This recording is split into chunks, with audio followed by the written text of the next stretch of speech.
We have an update on the WWE return of Bray Wyatt, and a major AEW return is expected sooner rather than later. But first, AEW Dynamite drew a huge rating this week. On this past Wednesday's edition of AEW Dynamite, the Grand Slam Tournament of Champions would continue, with the two semi-finals taking place, with both Bryan Danielson and Jon Moxley advancing to the finals next week. The show would bring in an impressive viewership, the promotion's highest since September 22nd last year. The show would see 1.175 million viewers in total, with a 0.39 rating in the key demo, which equates to 509,000 people between the age of 18 and 49. What's even more impressive is the fact that every single quarter hour was watched by over 1 million people, with the viewership usually weaving above and below the 1 mil mark. Almost as many people watched the last segment than did the first, again another impressive feat. What will please AEW the most is that they did this without their most consistent ratings draw, CM Punk, who is of course currently suspended. It'll be interesting to see if this trend continues, with the company set to hold an even more important show next week when Grand Slam comes to Queens, New York from the Arthur Ashe Stadium, headlined by Jon Moxley versus Bryan Danielson for the AEW World Championship.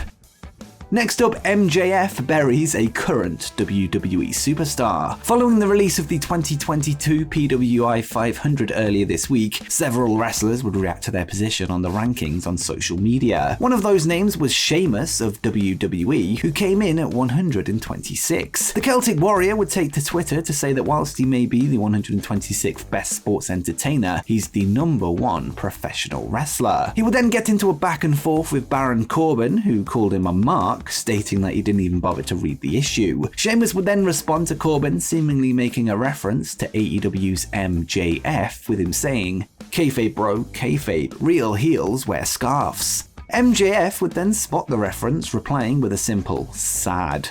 Sheamus would then reply with the infamous "who the fook is that guy" Conor McGregor meme, before Max took things to a whole new level, and he would rip Sheamus a new one, with him saying, "The guy you alluded to. Stop now or I'm gonna devour you. You can rock 6-inch lifts and play top guy, but you've been handed the ball multiple times and fell. I'm glad you're having a resurgence and finally figured out how to get over. It only took you a decade. Took me 1 day." Sheamus would then react by saying that he was referring to Chris Jericho, before MJF dismissed this, before saying he can't wait for Baron Corbin to end him. MJF is known for his verbal dissections of AEW talent, and it seems that the line doesn't stop there, with him having no mercy for the WWE roster, perhaps a sign of things to come after the bidding war of 2024. And next, what did Kenny Omega tell talent at the recent backstage meeting? At the August 24th taping of AEW Dynamite, there would be a mandatory talent meeting held in an attempt to defuse the ongoing locker room tensions. One of the names that spoke at the meeting was Kenny Omega, whose comments would seemingly split the locker room even further. According to Brian Last, Kenny would tell the roster that if it was up to him, he wouldn't have signed 8 out of 10 of them, something that didn't sit well with some of the talent. Last would add that he was told by certain members of the roster that Omega's speech was laughable, this likely sourced from the CM Punk FTR side of the roster. As for the Elite and their friends group, they have seemingly confirmed the news to Dave Meltzer, who reported that the comment was made, although some did take it as a joke, and he would write, "He absolutely said that line. One version is that it was very clear when he said it, he was being comedic, that he was looking at Will Ospreay when he said it, then said he was just messing with Ospreay. Many laughed about it, others took it as serious, and there were those upset about it." It's clear that the ongoing rift in the AEW locker room isn't new, and some of the locker rooms don't take the EVPs too seriously, and I don't think it takes too much to work out which talent that might be. But what do you make of Kenny Omega's comments on 8 out of 10 of the roster? Let me know in the comments down below. Next up, the silence over the ongoing AEW backstage drama is expected to end. Ever since the backstage brawl between CM Punk and the Elite and the subsequent suspensions of those involved, the incident or the talent involved haven't even been mentioned by AEW in any way, with the wrestlers being removed from the opening package of Dynamite and Rampage silently. The punishments of the culprits also haven't been formally confirmed, with word only leaking via the wrestling media. This week, Wade Keller of PW Torch would note that he expects the silence to be broken soon, with him taking to his podcast to say, I will say I'm expecting the silence to end soon as far as this goes, so keep your ear to the ground, I will say. There should be a breaking of silence on the issue, I'll put it that way, probably this week, but by early next week, but I think most likely this week. It remains to be seen what AEW will say regarding the matter, although it appears the ongoing investigation is coming closer to a conclusion, with many of the names that were initially suspended now being unsuspended. The likes of Brandon Cutler, Michael Nakazawa, Pat Buck, and Christopher Daniels had been suspended as a precautionary measure, although they have been cleared of any wrongdoing, with them simply breaking up the fight. Whether this upcoming announcement is simply AEW announcing the suspensions formally, or perhaps even firings, remains to be seen, but apparently it won't be long until we know for sure.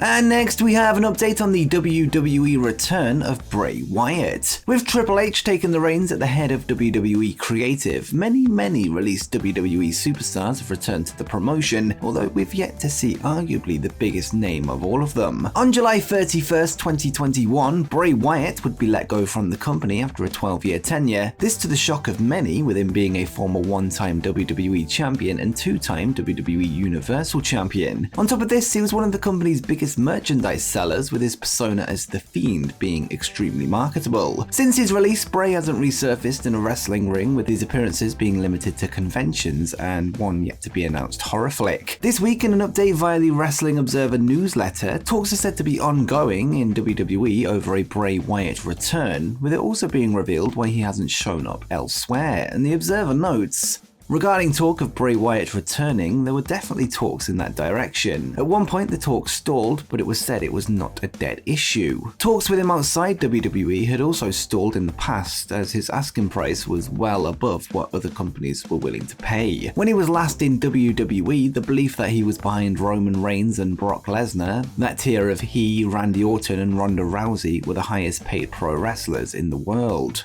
The report follows a recent story from Fightful Select, which indicates Wyatt had received an offer from a startup promotion, believed to be the project led by former WWE writer Freddie Prinze Jr. It was also noted that there was at least some interest in Bray Wyatt from AEW at some point, with it also said that Wyatt shut down a potential move to Impact Wrestling. Before we continue, let's go back to a recent interview with Triple H prior to the Clash at the Castle events, where he was asked about his feelings on a Wyatt return, with Hunter responding, "One of the most, I mean this in the best way possible, crazy creative people I've ever been around. His mind just never stops thinking of creative, but it's like being in a whirlwind of stuff, so without the harness and without somebody to point the tornado, it's just all over the place. He's a victim of his own mind and he's creative and it's just everywhere, but I love working with him."